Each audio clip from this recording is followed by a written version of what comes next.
হও মুসলিম এক হও আজ, এক হওয়া ইমানের মূল কারুকাজ।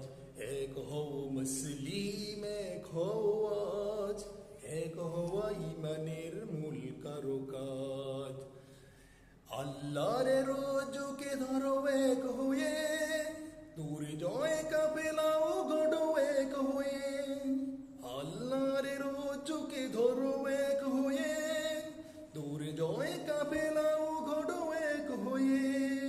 নারায়ে তাকবীর তোলো রে আওয়াজ, নারায়ে তাকবীর তোলো রে আওয়াজ, নারায়ে তাকবীর তোলো রে আওয়াজ। এক হও মুসলিম এক হও